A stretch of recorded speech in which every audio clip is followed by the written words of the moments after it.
Hello students, concept hub की classes की online classes में आप लोगों का स्वागत है। कल मैंने आप लोगों को पढ़ाया था किरचॉफ्स रूल और कुछ न्यूमेरिकल्स भी शायद लगवाए थे। तो टॉपिक तो क्लियर हो गई है। साइन कन्वेंशन इसमें सबसे इम्पॉर्टेंट चीज़ थी। साइन कन्वेंशन आप लोग क्लियर कर चुके हैं। बस कल मैं आप लोगों को एक चीज़ बताना भूल गया था कि जो किरचॉफ का सेकेंड रूल होता है, वो सेकेंड रूल एनर्जी के कंजर्वेशन को फॉलो करता है। किरचॉफ का फर्स्ट रूल जो होता है वो चार्ज क्वांटिटी को कंजर्व कराता है, और किरचॉफ का सेकेंड रूल जो होता है जिसको हम लोग कहते हैं लूप रूल, वो एनर्जी को कंजर्व कराता है। ये एक नंबर के क्वेश्चन में एग्जाम में पूछा जा सकता है, ऑब्जेक्टिव क्वेश्चन में। तो मैं आज आप लोगों को बहुत ही इंपॉर्टेंट क्वेश्चन एक बताने जा रहा हूँ, और ये एनसीईआरटी के एग्जाम्पल में दिया गया है क्वेश्चन सामने स्क्रीन पर लिखा हुआ है कि 12 resistance wire of 1 ohm each are connected to form a skeleton cube। एक क्यूब है और जिसकी हर आर्म में 1 ohm का रेजिस्टेंस लगाया हुआ है। Calculate the equivalent resistance between the two diagonally opposite corners of the cube. हम लोग जो क्यूब है उस क्यूब के डायगोनल में हम लोग को इक्विवेलेंट रेजिस्टेंस फाइंड करना है। If 5 volt battery of negligible resistance be connected, अगर उस क्यूब के डायगोनल में 5 वोल्ट की एक बैटरी को कनेक्ट कर दिया जाए जिसका रेजिस्टेंस नेग्लिजिबल है, तो can be connected across the corner से जोड़े गए हैं। What will be the total current flowing in the cube, तो क्यूब के अंदर टोटल कितनी करंट होगी। देखिए क्वेश्चन ये बहुत बड़ा लग रहा है, और जो डायग्राम बनाएंगे डायग्राम देखने पर आप लोग को और बड़ा लग जाएगा, बट ये बहुत ही छोटा क्वेश्चन है, और ये आईआईटी में भी पूछा गया है क्वेश्चन, और एनसीईआरटी के एग्जाम्पल में दिया गया है। कॉम्पिटिटिव एग्जाम में इस टाइप के क्वेश्चन, स्पेशली इंजीनियरिंग लाइन में ये क्वेश्चन बहुत पूछे जाते हैं। तो मैं क्वेश्चन सामने है, आप लोग नहीं समझ पाएंगे तो एनसीईआरटी की बुक देख लीजिएगा। मैं यहाँ पर डायग्राम ड्रा करने जा रहा हूँ। एक क्यूब लिया जा रहा है,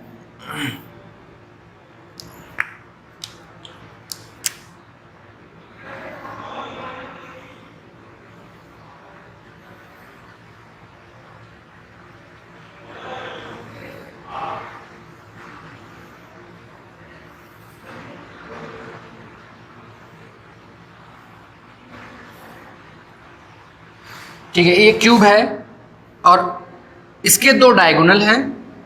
एक डायगोनल में जो है 5 वोल्ट की बैटरी को कनेक्ट कर दिया गया है। तो मैं यहाँ से इस डायगोनल से लेकर इस डायगोनल, यानी ये एक डायगोनल बन रहा है, दूसरा डायगोनल ये होगा, तो मैं एक डायगोनल से इसको 5 वोल्ट की बैटरी से कनेक्ट कर दे रहा हूँ। E is equal to 5 volt. Nomination दे दे रहे हैं A, और इसको हम लोग G मान ले रहे हैं। A है, B, C, D, E, F, G, और इसको H मान लिया गया है। और ये जो क्यूब बना है उस क्यूब के हर आर्म में, इसमें 12 आर्म है, हर आर्म में 1 ohm का रेजिस्टेंस लगाया गया है। तो ये रेजिस्टेंस हर आर्म में 1 ohm का रेजिस्टेंस है।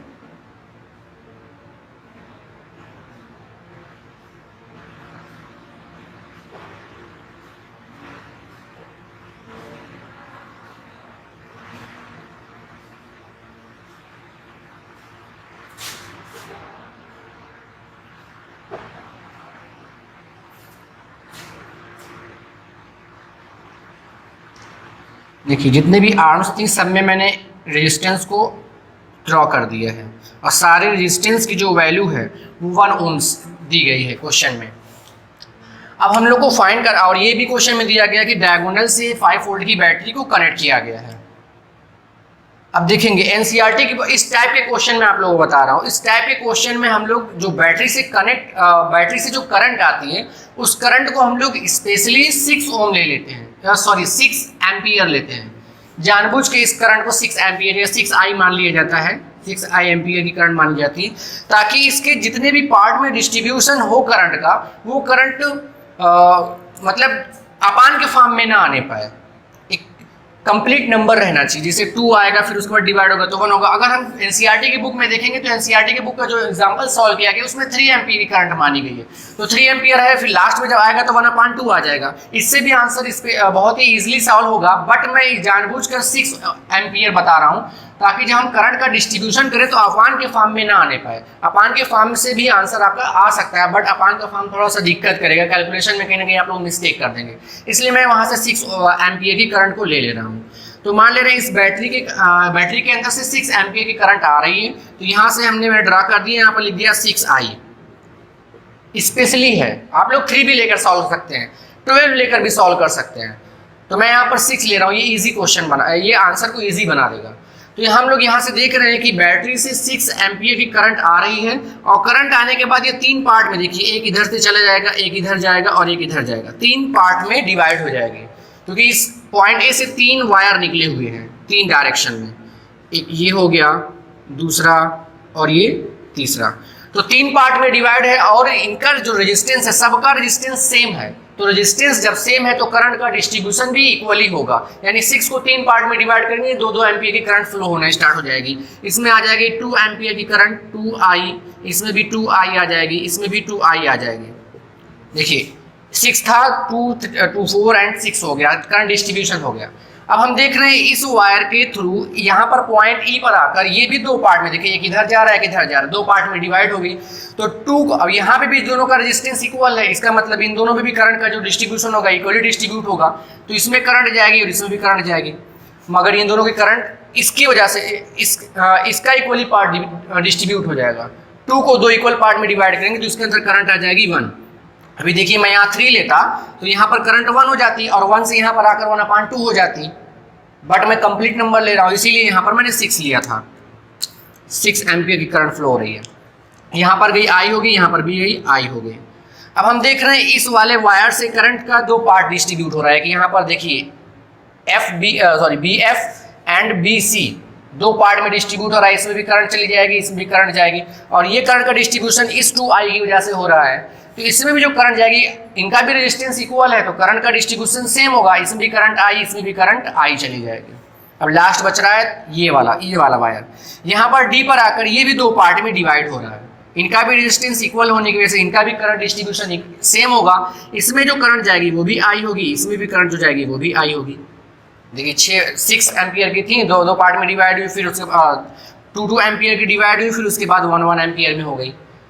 अब हम लोग देख रहे हैं यहाँ से पॉइंट F पर 1 एम्पियर की करंट आ रही है, और यहाँ से इस 1 एम्पियर करंट आ रही है, पॉइंट F पर जंक्शन बन जाएगा, और दोनों करंट जंक्शन पर आ रही है यानी मिल जाएंगी, ऐड कर दी जाएंगी, तो यहाँ पर ऐड होगी I और I ऐड होगा 2I हो जाएगा, यानी इस वाले वायर में अब करंट 2I आने लगेगी, क्योंकि जंक्शन पर आकर मिल गई हैं। कल सबसे पहले आप लोग को जंक्शन रूल ही बताया गया था, आने वाली करंट का अलजेब्रिक सम कर दिया जाता है।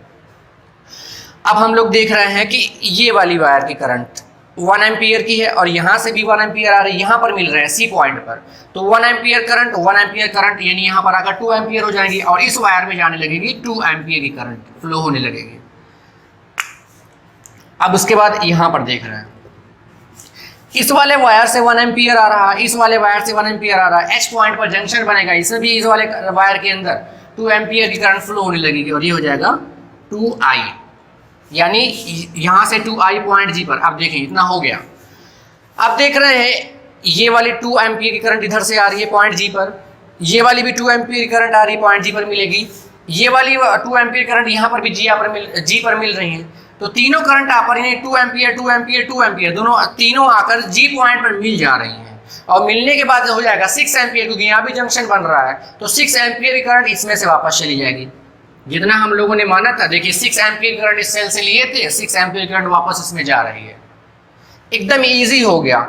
इस तरीके से करंट डिस्ट्रीब्यूशन करेगा। मैं एक बार दोबारा रिपीट कर रहा हूँ, इस तरीके का क्वेश्चन अगर आ गया तो आप लोग 6 एम्पियर की करंट को लेकर सॉल्व करिएगा, ज़्यादा इजी होगा, ताकि करंट की जो वैल्यू अपान के फॉर्म में ना आए। तो अब देखिए यहाँ पर हम लोग को फाइंड करना है, इसका इक्विवेलेंट रेजिस्टेंस फाइंड करना है, और हम लोग को टोटल करंट कितनी फ्लो हो रही है इसमें। हम लोगों ने तो एज्यूम किया था 6 एम्पियर की करंट, तो ये बहुत सिंपल सा क्वेश्चन है। इस तरीके के क्वेश्चन में हम लोग क्या करेंगे, पॉइंट ए से लेकर पॉइंट जी पर पहुंचने के लिए कोई भी एक पाथ ले लिया जाएगा, कोई भी एक पाथ ले लें। जैसे हम इधर से जा रहे हैं एफ ई की तरफ, फिर एफ पर पहुंचेंगे, फिर उसके बाद डायरेक्टली जी पर पहुंच जाएंगे, एक रास्ता हमारा ये हो गया। दूसरा रास्ता इधर से ए से डी पर पहुंचे, डी से सी पर पहुंचे, फिर सी से जी पर पहुंच गए, दूसरा रास्ता हो गया। तीसरा भी ले ले रहे हैं, ए से बी, बी से सी, फिर सी से जी। कोई भी एक पाथ ले लीजिए, आपकी मर्जी, जो भी पाथ आपको सही लगे उस पाथ को आप लोग अप्लाई कर लीजिए। इसी तरीके से सॉल्व किया जाएगा। तो मैंने आप लोगों को करंट डिस्ट्रीब्यूशन बता दिया, इसका आंसर इस तरीके से सॉल्व किया जाएगा, मैं अप्लाई कर रहा हूँ। तो हम लोग मान लेते हैं कि जो रेजिस्टेंस, इसका जो resistance small r equal to 1 ampere, small r दिया, यानी सारे r में जो रेजिस्टेंस है स्मॉल r मैंने माना है, इसकी वैल्यू 1 ओम, इसकी भी वैल्यू 1 ओम, इसकी भी वैल्यू 1 ओम। अब हम लोग मान ले रहे हैं पॉइंट ए से लेकर पॉइंट जी के बीच का जो पोटेंशियल है, उस पोटेंशियल को स्मॉल v मान लिया जा रहा है। ठीक है, इन दोनों के ए से लेकर ए से लेकर जी के बीच का जो पोटेंशियल है, उनका पोटेंशियल की वैल्यू v है। तो हम कोई भी एक पाथ पकड़ ले रहे हैं, v equal to I into R आपको अप्लाई करना है। तो कोई भी एक पाथ, आप लोग की जो मर्जी हो उस पाथ को पकड़ लीजिए। आपको डायरेक्टली ए से जी पर पहुंचना है, कोई भी एक रास्ता मैं पकड़ ले रहा हूँ, मैं ये पाथ पकड़ ले रहा हूँ, ए से लेकर ई, फिर ए से लेकर एफ, एफ से लेकर जी, यानी लेट अब मैं क्वेश्चन को इरेज कर दे रहा हूँ, क्योंकि अब क्वेश्चन तो आप लोग एनसीईआरटी की बुक से देख ही लेंगे, मैंने आप लोगों को सर्किट डायग्राम बना ही दिया है। अब हम लोग यहां मान लेते हैं let the potential between A and G be V, यानी ए से लेकर जी के बीच का हम लोगों ने जो पोटेंशियल वो एज्यूम कर लिया v है। तो नाउ टेकिंग पाथ, कोई भी एक पाथ ले लें, टेकिंग पाथ आप लोग की मर्जी, यहाँ पर चलिए मैं अपनी मर्जी से यहाँ से ये वाला पाथ ले रहा हूँ, ए ई है, फिर एफ देन जी, ये पाथ आप लोगों ने अप्लाई कर लिया, क्योंकि ये डायगोनल ही है। अगर आप लोग इसको ओपन करेंगे तो एक डायगोनल के फॉर्म में बनेगा ये। तो मैंने एक पाथ इसको पकड़ लिया ए एफ जी, उस पर अप्लाई कर दिया, v is equal to I into R होता है। तो माना है इन दोनों के बीच का जो पोटेंशियल है वो v है, तो v equal to I into R होता है। अब हम इस पाथ को फॉलो कर रहे हैं, इस पाथ में कितनी करंट जा रही है 2i अप्लाई कर दिया। इसका रेजिस्टेंस कितना है स्मॉल r की वैल्यू लास्ट में भी हम लोग पुट कर दिया जाएगा, उसकी वैल्यू 1 ओम दी है, यहाँ पर लिख दे रहे हैं given that small r is equal to 1 ohm, question में दिया गया है, i इंटू आर हो गया। फिर उसके बाद इस पाथ पर चलेंगे तो प्लस लगाया, ये वाली भी करंट i और इसका रेजिस्टेंस स्मॉल r, फिर प्लस लगाया, फिर अब इस रास्ते पर जा रहा है, ये भी करंट 2i, इसका रेजिस्टेंस स्मॉल r, मैंने लिखा नहीं है, आप लोग यहाँ से रिज्यूम कर लीजिएगा, क्योंकि सबका रेजिस्टेंस इक्वल है, स्मॉल r सब आपस में बराबर है 1 ओम के। अब इसको अब सॉल्व कर रहे हैं, तो v is equal to 2ir 3ir हो गया, और ये हो गया 5i into R, equation number first बना के छोड़ दिया। देखिए कितना इजी है। अब हम लोग आगे चल रहे हैं, अब हम लोग मान लेते हैं कि इस पूरे सर्किट का जो इक्विवेलेंट रेजिस्टेंस है, let r be the equivalent resistance between A and G। A and G के बीच में इनका हम जब इक्विवेलेंट रेजिस्टेंस एज्यूम कर ले रहे हैं वो कैपिटल R है, तो V इज इक्वल टू कितना होता है I इंटू आर होता है। इक्विवेलेंट रेजिस्टेंस R है और पूरी करंट की जो इक्विवेलेंट करंट होगी वो I है और पोटेंशियल V है। इसको ऐसा नंबर सेकेंड अप्लाई कर दिया। फर्स्ट और सेकेंड को कंपेयर करेंगे तो लेफ्ट हैंड साइड इक्वल है तो राइट हैंड साइड भी इक्वल होगी from first and second equation. Apply कर दे रहे हैं, यहाँ पर हो गया 5i small r is equal to I into capital R। और हम लोगों ने करंट कितनी ली है, टोटल करंट कितनी है हम लोगों ने एज्यूम किया, यहाँ पर मैं लिख दे रहा हूँ 6 एम्पियर 6i। तो यहाँ पर जो है वो 6i लिखा जाएगा, क्योंकि पूरे सर्किट का हम लोग इक्विवेलेंट की बात कर रहे हैं। इक्विवेलेंट में जब रेजिस्टेंस कैपिटल R है तो टोटल करंट भी तो 6i हम लोगों ने एज्यूम किया था, तो यहाँ पर 6i लिखा जाएगा। 6i, i से i कैंसिल और स्मॉल r की वैल्यू 1 ओम दी हुई है, तो 5 r की वैल्यू 1 पुट करेंगे, 5 1 5 हो जाएगा और यहाँ पर 6 कैपिटल R, तो capital R is equal to आ जाएगा 5/6। ये इक्विवेलेंट रेजिस्टेंस हो गया आप लोग का। एकदम सिंपल, एकदम आसान सा क्वेश्चन है। बहुत ही इजी क्वेश्चन है आप लोगों का। अगर एग्जाम में इस आर की वैल्यू कुछ और दिया रहेगा, बट एक बात ध्यान रखिएगा कि जो क्यूब में दिया गया सब क्यूब का जो रेजिस्टेंस है हर आर्म का, वो रेजिस्टेंस इक्वल होना चाहिए। अगर इक्वल है तो इस तरीके से सॉल्व कर देंगे, तभी करंट इक्वली डिस्ट्रीब्यूट होगी। अगर ऐसा है इसमें 2 ओम का रेजिस्टेंस है, इसमें 1 ओम का रेजिस्टेंस, तो इक्वली डिस्ट्रीब्यूट नहीं होगा। रेजिस्टेंस हम लोगों ने निकाल दिया। अब हम लोग पता कर रहे हैं कि इस पूरे सर्किट में जो करंट है वो करंट कितनी है। Now current I is equal to E upon R, ये अप्लाई कर ले रहे हैं। E की वैल्यू ओम्स लॉ से अप्लाई करेंगे तो ये आएगा, E की वैल्यू है 5 वोल्ट, कैपिटल R की वैल्यू जो इक्विवेलेंट आया है वो 5/6 आया है, तो यहाँ पर आ जाएगा 5/6। 5 से 5 कैंसिल आउट हो जाएगा और I की वैल्यू आ जाएगी 6 एम्पियर। देखिए 6 एम्पियर I भी। बहुत इजी क्वेश्चन है। इस तरीके का आप लोग एनसीईआरटी में देखेंगे तो एनसीईआरटी की बुक में जो एग्जांपल है उसमें 3 एम्पियर की करंट एज्यूम कर लिया है, तो उससे भी कोई प्रॉब्लम नहीं पड़ी। यहाँ करंट डिस्ट्रीब्यूशन 1/2 करना पड़ेगा, 1/2 करना पड़ेगा, और यहाँ पर जो है 1/2 पुट करना पड़ेगा, आंसर वही आएगा। बट मैंने आप लोग को आसानी के लिए 6 एम्पियर लिया था, यहाँ पर 6I को एज्यूम कर लिया था, इक्वली डिस्ट्रीब्यूट हो रहा था। अब इसका इस टाइप का क्वेश्चन एग्जाम में आएगा तो इस तरीके से आप लोग सिंप्लीफाई कर लीजिएगा। अब मैं किरचॉफ का एक और न्यूमेरिकल, 2 न्यूमेरिकल आप लोग को अप्लाई करके किरचॉफ के टॉपिक को कंप्लीट कर दूंगा आज। तो स्टूडेंट्स आप लोगों को मैं एनसीईआरटी का एक और न्यूमेरिकल है उसको सॉल्व करा रहा हूँ। अब ये क्वेश्चन थोड़ा कॉम्प्लिकेटेड है, पहले मैं आप लोगों को बता दे रहा हूँ। इसके 2 वेज हैं। पहला तरीका अगर अप्लाई करेंगे, इसमें 3 लूप बन रहा है, 1 2 3। अगर फर्स्ट लूप ये ले लिया जाए ABDA, और सेकेंड लूप ले लीजिए CBDC, और तीसरा लूप ले लीजिए ADC, इस तरीके से ले लिया जाए तो 3 इक्वेशन बनेंगे और 3 वेरिएबल का आ जाएगा। तो और उसको सॉल्व करना बहुत कॉम्प्लिकेटेड हो जाएगा, तो मैं इसके लूप लेकर ही सॉल्व कराऊंगा, बट थोड़ा सा डिफरेंट कर दूंगा। मैं थोड़ा लूप लिया जाएगा बट थोड़ा जिगजैग पाथ का लूप हो जाएगा। इसको ध्यान से देखिए। पहले मैं करंट का डिस्ट्रीब्यूशन कर रहा हूँ।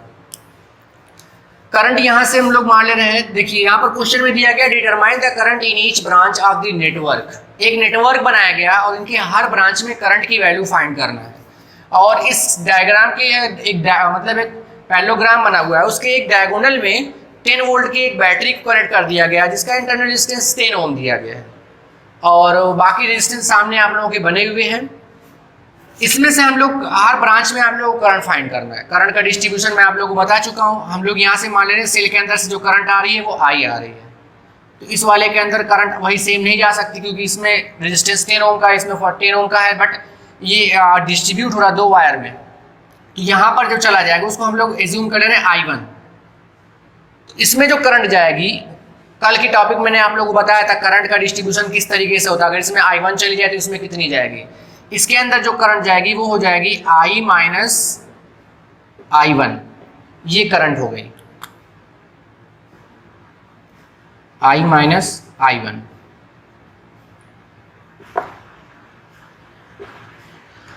अब आगे देख रहे हैं इसमें से करंट I1 जा रही है, तो यहाँ पर भी जाकर ये 2 पार्ट में डिस्ट्रीब्यूट हो रही है। तो सपोज दैट इस वायर के अंदर करंट जो इसके थ्रू इसमें जाएगी वो I2 हो जाएगी, और इसमें जो करंट जाएगी वो निकल कर I1 में से I2 निकल गई, यानी I1 माइनस I2 हो जाएगी। इस वायर के अंदर करंट जो होगी वो I1 माइनस I2 हो जाएगी, यहाँ से होती हुई आ रही है। इसमें जो आ रही है वो I1 माइनस I2 आ रही है, इसमें है सॉरी I माइनस I1 है, इसमें से करंट I2 आ रही है। देखिए ये दोनों पॉइंट डी पर अगर जंक्शन बनाएंगी और जंक्शन पर जब मिलती है तो प्लस साइन हो जाएगा, यानी इस वायर के अंदर जो करंट फ्लो होगी वो होगी I minus I1 plus I2, ये करंट हो गई। इस वायर के अंदर ऐसे करंट फ्लो हो रही इतनी, इस वायर में इधर से आ रही सी पर मिलेंगी, जंक्शन बनाएंगे, दोनों ऐड कर दिया जाएगा। देखिए इसमें I1 माइनस में I1 प्लस में हो जाएगा, सब्सट्रैक्ट करके 0 कर देंगे, I2 plus I2 minus cut जाएगा, सिर्फ बचेगा I, यानी इस वायर के अंदर करंट वापस आ जाएगी I इधर से चली थी, I इधर आ गई। अब इसमें देखिए 3 लूप बना रहा हूँ मैं, जिगजैग पाथ का लूप बना रहा हूँ, और आप लोग अपने मन से भी लूप बना सकते हैं। और 3 वेरिएबल लीनियर इक्वेशन 3 वेरिएबल के जो होते हैं और 3 इक्वेशन बनते हैं, उसको सॉल्व करना थोड़ा कॉम्प्लिकेटेड होता है। मैंने आप लोगों को कल बताया था, वो आप लोग अगर सॉल्व कर लिए तो अच्छी बात है। मैं थोड़ा इसको ईजी कर दे रहा हूँ। मैं यहाँ पर 2 पाथ, एक जिगजैग पाथ का लूप ले रहा हूँ, ABDCE एंड A, यहाँ से आकर ले ले रहा हूँ ये पाथ का। इसको भी नाम हम लोग दे दे रहे हैं F यहाँ जी मान लिया जाए अपने मन से। तो मैं यहाँ एज्यूम कर ले रहा हूँ in close loop zigzag path का लूप होगा। आप लोग अपनी मर्जी से ये लूप भी ले सकते हैं, ए बी डी ए भी ले सकते हैं, बी सी डी बी भी ले सकते हैं, बट मैं ये थोड़ा क्वेश्चन कॉम्प्लिकेटेड है इसलिए मैं थोड़ा सा जिगजैग पाथ करने में, ये एनसीईआरटी की बुक में दिया हुआ है। इसका कॉम्प्लिकेटेड क्या है, इसको जब सॉल्व करेंगे तो बड़ा लेंदी हो जाएगा और मैं आप लोग इस वीडियो में सफिशिएंट टाइम नहीं है, आप लोग देखते देखते बोर जाएंगे, कहेंगे बहुत लेंदी वीडियो, आप लोग स्किप करने लगेंगे। तो मैं इसको थोड़ा इंटरेस्टिंग बना रहा हूँ, शॉर्टकट कर रहा हूँ, इसलिए मैं इस पाथ को ले रहा हूँ ए बी डी सी, यानी ए बी डी सी और एफ ई जी ए, इस पाथ को हम लोग अप्लाई कर रहे हैं। तो इस पाथ में आप लोग करंट के जो साइन कन्वेंशन होता है आप लोगों को मैंने बता ही दिया था कल। चलो अप्लाई करते हैं। इस करंट के हम डायरेक्शन को लोग सेंस मान लेते हैं, यानी इसके सेंस में चलना है हम लोगों को। तो करंट I1 है, यहाँ लिख दिया I1, उसका करस्पॉन्डिंग रेजिस्टेंस 10 ओम है, लिख दिया 10I1। सेम डायरेक्शन होने की वजह, सेम सेंस होने की वजह से इस पर माइनस साइन लगा दिया। अब उसके बाद इधर से हम लोग को चलना है इस डायरेक्शन में, I1 के सेम सेंस में I2 भी जा रही है, उसका करस्पॉन्डिंग रेजिस्टेंस 5 है, तो ये भी माइनस हो जाएगा, -5I2। देखिए मैं यहाँ पर स्मॉल I1 लिख रहा हूँ, इसमें I2 लिख रहा हूँ, आप उसके लिए बहुत परेशान रहिएगा, कैपिटल I लिखा है, यहाँ पर स्मॉल I लिखा है, मैं बार बार ऐसे लिख दे रहा हूँ। चलिए स्मॉल ही लिख रहा हूँ, वरना आप लोग परेशान रहेंगे कैपिटल I कहाँ से आ गया।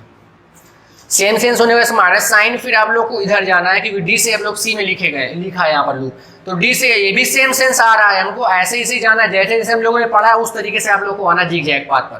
तो उसका सेंस सेम आ रहा है, सेम डायरेक्शन के लिए माइनस साइन, -10 ओम रेजिस्टेंस है, करस्पॉन्डिंग रेजिस्टेंस है, करंट है I -I1 प्लस I2। फिर यहाँ से कोई रेजिस्टेंस नहीं, यहाँ पर करंट आई नेगेटिव टर्मिनल से पॉजिटिव टर्मिनल की तरफ, आप लोगों को बताया था नेगेटिव से पॉजिटिव टर्मिनल पर जाएगी तो पॉजिटिव माना जाएगा, और यहाँ पर हो जाएगा +10, लिख दिया +10। फिर उसके बाद यहाँ पर करंट आएगी और उसके अंदर जो करंट आ रही है वो I आ रही है, तो लिख दिया, और सेम सेंस है, इधर ही जा रही है ना, देखिए इधर ऐसे आकर ऐसे सेम सेंस मिल रहा है, इसलिए -10 और करंट है I = 0 लिख दिया। अब इसी को हम लोग सिंप्लीफाई कर ले रहे हैं। 10I, देखिए I वाला पार्ट है इसलिए मैं पहले से I से स्टार्ट कर रहा हूँ, I फिर I1 फिर I2, आप लोग की मर्जी I1 भी लिख सकते हैं, मैं यहाँ पर पहले I आ रहा है इसलिए पहले I लिख दे रहा हूँ। 10I और इसका 10 से I मल्टीप्लाई करेंगे तो -10 हो जाएगा -20, और कहीं I नहीं है तो -20I। फिर उसके बाद I1 का नंबर है, यहाँ देखिए -10I1, इसका इससे मल्टीप्लाई करेंगे तो माइनस माइनस प्लस हो जाएगा, -10I1 ये माइनस में, -10I1 प्लस में हो जाएगा तो कट जाएगा। यदि मैं पहले यहाँ लिख रहा हूँ -10I1, ये हो जाएगा +10I1, अब ये देखिए कट जाएगा, सब 0 हो जाएगा। फिर उसके बाद I2 का नंबर है, तो I2 यहाँ पर है -5I2, 10 का इससे मल्टीप्लाई करें -10I2 हो जाएगा, टोटल हो गया -15I2। अब ये 10 बच रहा है, 10 को उधर भेज दे रहा है जैसे कल भेजा गया था आप लोगों को। ये दोनों हो गए कट आउट, कैंसिल आउट हो गए, माइनस साइन इसको दे दिया जाए तो ये हो जा रहा है माइनस माइनस की वजह से हो गया +20I, फिर उसके बाद ये हो जाएगा +15I2 = ये हो गया प्लस।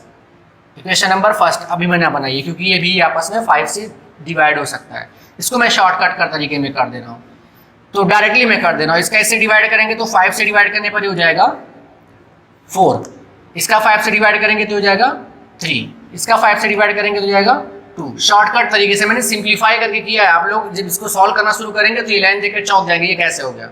मैं पहले बता दे रहा हूँ 5 से डिवाइड किया है, इक्वेशन नंबर फर्स्ट बन गया। अब उसके बाद हम लोग क्या कर रहे हैं, इक्वेशन नंबर सेकेंड बना रहे हैं। अब कौन सा लूप ले लिया जाए, लूप मैं ले रहा हूँ ADBCFGA, वही पाथ है बस थोड़ा सा चेंज कर दिया गया है। मैंने ABD लिया था, अब की बार क्या चलना है, A से लेकर D चलना है, फिर D से लेकर B चलना है, इस पाथ से जाना है आप लोगों को। तो इन क्लोज लूप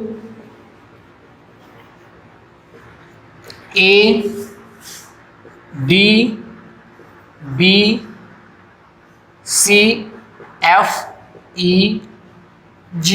पर अप्लाई कर दीजिए। इधर से चलिए सेम सेंस, अब आप लोग को यही सेंस लेकर चलना है, माइनस साइन हो जाएगा -5 ब्रैकेट i माइनस i1, फिर उसके बाद यहाँ से ऊपर जाना है और ये जैसे इसके इस सेंस में आप लोगों को चलना था तो ये अपोजिट डायरेक्शन हो जा रहा है, अपोजिट के लिए प्लस हो जाएगा 5i2, फिर इधर से इधर जाना है, अब इसके बाद सेंस इसका सेम आ रहा है इसलिए -5i1 माइनस i2, फिर उसके बाद यहाँ से कोई रेजिस्टेंस नहीं, ये करंट फिर इसमें आ रही है, ये हो जाएगा प्लस, माइनस से प्लस की जा रही है +10, फिर उसके बाद ये सेम सेंस हो जा रहा है क्योंकि इधर से इधर ही जाएंगे तो ये हो जाएगा -10i इज इक्वल टू 0, फिर इसको सॉल्व कर लिया जा रहा है। तो स्टार्ट करते हैं, 5i हो जाएगा, ये 5i माइनस में और ये कहाँ है और ये -10 हो जाएगा, टोटल -15i। अब i1 का नंबर है -5 माइनस i1 से मल्टीप्लाई करेंगे +5i1 हो जाएगा, ये भी माइनस से मल्टीप्लाई होगा -5i1 माइनस इसका हो जाएगा -5i1 और कहीं पर i1 है, एक मिनट रुकिए, यहाँ पर कहीं पर कुछ चेंजिंग हो रही है, wait a minute. Okay student, यहाँ पे कोई प्रॉब्लम नहीं है, यहाँ पे देखिए पहले इसका ऐसे मल्टीप्लाई किया -5i आया, फिर इसका ऐसे मल्टीप्लाई किया +5i1 हो गया, अब वो यहाँ पर है +5i2, फिर इसका इससे मल्टीप्लाई करेंगे 5i1, फिर इससे मल्टीप्लाई हो गया 5i2 और ये 10 उधर लेकर चले जाएंगे तो इसमें i है नहीं, -10 हो गया, ये -10i हो गया। सिंप्लीफाई करते हैं, 5i -10i और कहीं पर i है नहीं है, टोटल हो गया कितना 15 -15i।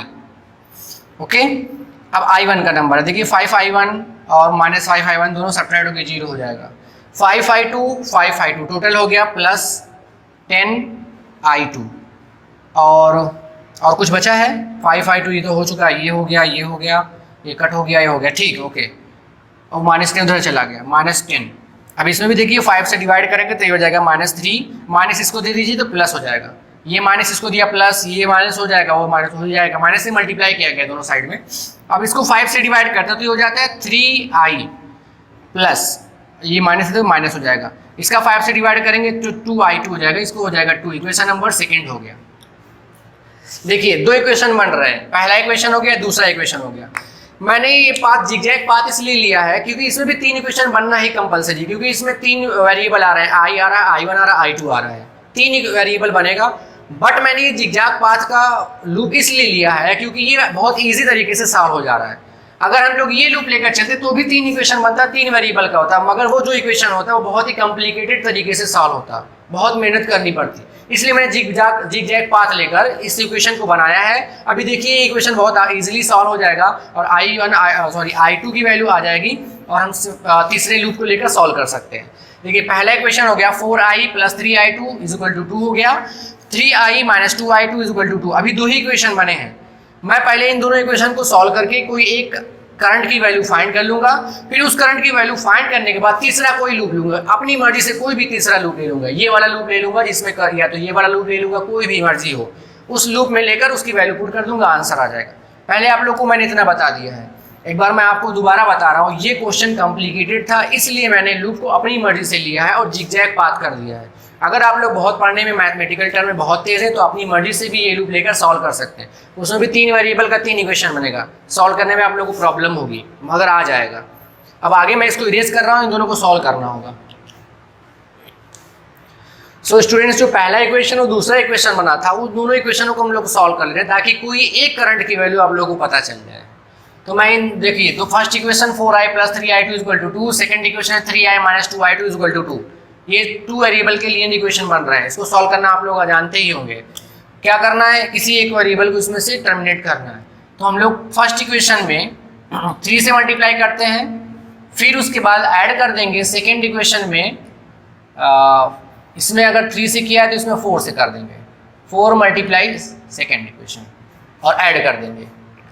देखिए पहले इक्वेशन में 3 से मल्टीप्लाई कर रहे हैं तो 4 × 3 = 12i प्लस 3 से मल्टीप्लाई किया 9i2 = 3 से किया 6 हो गया, 4 से मल्टीप्लाई करना है तो ये हो जाएगा 12i, उसके बाद ये माइनस 4 से इसमें मल्टीप्लाई करेंगे तो 4 × 2 = 8i2, इसमें 4 से मल्टीप्लाई किया तो हो गया 8,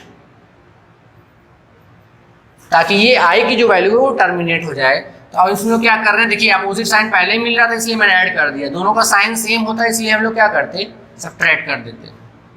हाँ सॉरी, इसमें देखना है दोनों का साइन सेम है, साइन अगर सेम है तो आप सब्ट्रैक्ट करते हैं। यहाँ पर देखिए गलत हो गया, यहाँ पर सब्ट्रैक्शन लगाना होगा। जिस टर्म को हम लोग टर्मिनेट करते हैं उसमें साइन देख लेते हैं, दोनों का साइन प्लस था इसलिए हम लोग सब्ट्रैक्ट करेंगे, ये हो जाएगा माइनस, ये हो जाएगा प्लस, ये हो जाएगा माइनस, कैंसिल आउट।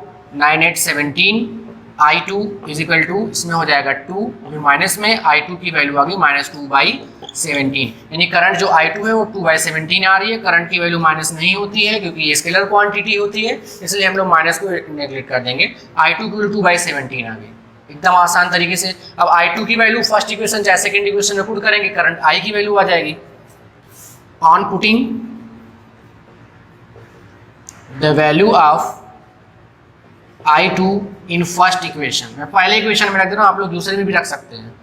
तो 4 और 4i प्लस 3i2 की वैल्यू, और माइनस में आई, माइनस साइन हटा दीजिएगा उसमें से, 2/17 इज इक्वल टू 2। तो 4i इज इक्वल टू, उधर ले जाएंगे तो 2 - 6/17, चलिए सॉल्व करते हैं। तो 4i इज इक्वल टू 34 - 6/17, तो i इज इक्वल टू 4 नीचे चला जाएगा, तो इसमें से इसको सब्ट्रैक्ट किया तो कितना हो गया 28/17 इंटू 4, इसको इससे डिवाइड किया तो i की वैल्यू आ गई 7/17।